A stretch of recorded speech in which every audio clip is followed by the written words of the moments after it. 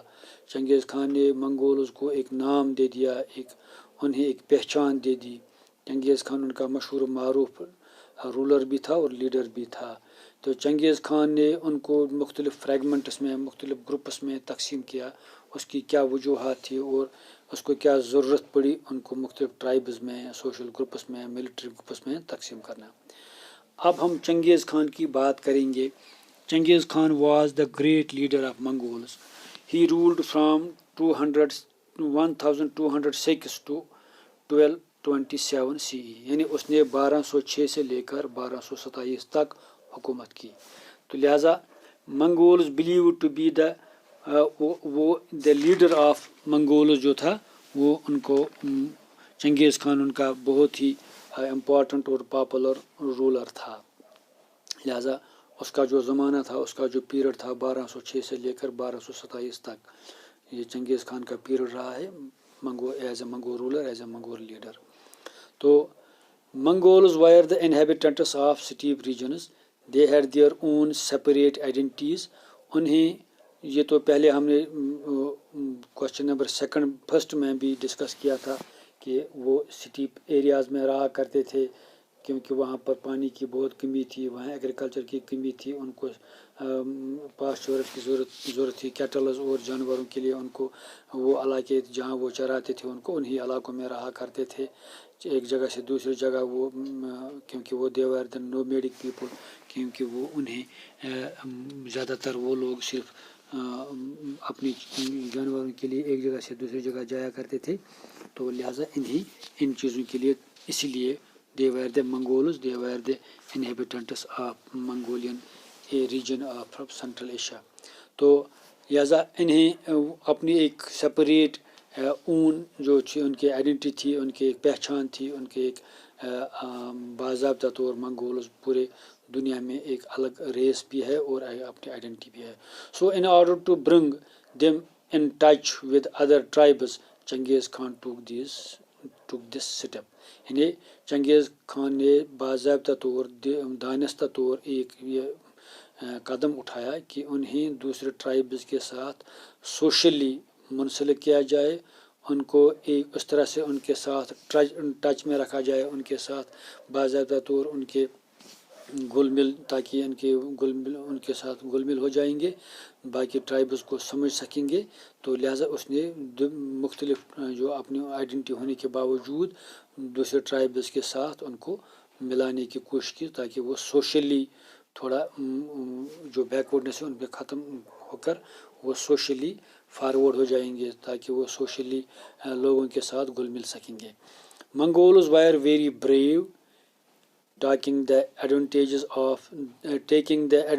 of their bravery. Genghis Khan organized them into military groups. یعنی ان کی بہادری کا فائدہ اٹھاتے ہوئے چنگیز خان نے ان کی بہادری کو سٹریم لائن کیا, ان کو آرگنائز کیا ملٹری گروپس میں, and establish a formidable umpire. پھر انہی کی ذہانت تھی کہ ان کی منگولز کی بہادری کو اس نے ایک دشا دی, ایک لائن دی, ایک ڈائریکشن دی, اور ایک بہت ہی کامیاب ترین اور اسٹیبلشمنٹ, ایک کامیاب امپائر اس نے اسٹیبلش کی جس کو پورے دنیا میں دبدبہ رہا منگولز کا. جس بھی حکمران یا علاقے کی طرف وہ رخ کرتے تھے وہ دیکھتے ہی, نام سنتے ہی منگولز کا وہ حامی بھرتے تھے, ایکسیپٹ کرتے تھے ان کی گریٹنس اور ان کی سیزرنیٹی, اور جنگ کرنے کے بجائے ان سے زیادہ تر ان سے دوستی چاہتے تھے اور ان کو ایکسیپٹ کرنے میں کوئی حرج نہیں رکھتے تھے. تھرڈ پوائنٹ جو اس کا ہے, childhood experience of Genghis Khan were also responsible for the fragmentation of Mongol tribes. کیونکہ چنگیز خان کی جو بچپن میں اس نے اس کی ایکسپیرئنس رہی ہے کہ اس نے بچپن سے ہی وہ نام کمایا, اس نے بچپن سے ہی وہ ذہانت اس کے پاس تھی، لیڈرشپ کوالٹیز تھے اس میں، وہ جو ایک لیڈر کو کوالٹیز ہونی چاہیے بچپن سے وہ اس میں برابر موجود تھے، اس کے ٹرائب میں بھی، اس کی پرسنالٹی میں بھی، اس کے خاندان میں بھی یہ کوالٹی تھی، یہ ایبلٹی تھی، تاکہ وہ ایک ریسپانسبل لیڈر، ریسپانسبل کمانڈر کے روپ میں اس نے پہلے اپنے ٹرائب کو، پھر اپنے ملک کو، پورے منگولز کو ایک ریسپانسبل فریگمنٹس میں اور ٹرائبس میں اس نے منگولز کو اس طرح آرگنائز کیا، پورے دنیا میں اس چیز کا دبدبہ رہا منگولز کا، اور منگولز کو باقی سبھی لوگ ان سے ڈرتے تھے. چنگیز Khan himself had to suffer a lot during his childhood، کیونکہ چنگیز خان نے اس سے جو اس کا بچپن میں، اس کی چائلڈہڈ میں اس نے ان چیزوں کے ٹرائبل پرابلمز جو تھی، جو ایک قبیلے کے روپ میں اس نے مشکلات دیکھے تھے، اس نے اپنی شروعات مشکلات سے شروع کی اپنی زندگی. چائلڈہڈ میں اس نے جو ڈفرینٹ پرابلمز فیس کیے، اسی سے وہ ایک باضابطہ طور ایک لیڈر کے روپ میں ابھرا، اور ان خامیوں جو اس نے مشکلات سفر جو اس نے دیکھے تھے، اس سفر کو اوورکم کرنے کے بعد پھر ایک کامیاب لیڈر، ایک کامیاب رولر اور ایک کامیاب آرگنائزر اینڈ ملٹری آفیسر کے روپ میں اس نے اپنے منگول ٹرائب کو، اپنے ملک کو، اپنے قبیلے کو پورے دنیا میں نام کمانے میں کامیاب رہا.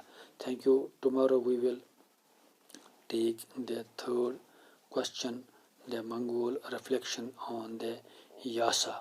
اب یاسا کی بات کریں گے. یہ مختلف جو ٹرمز ہیں، یم ہے، یاسا ہے، انڈا ہے، کوریلائی ہے، مختلف جو ان کے ٹرمز ہیں منگولز کے حوالے سے، پھر اس پہ بھی بات کریں گے. تو لہٰذا انشاءاللہ نیکسٹ ٹاپک میں ان چیزوں پہ بات کریں گے. Thank you.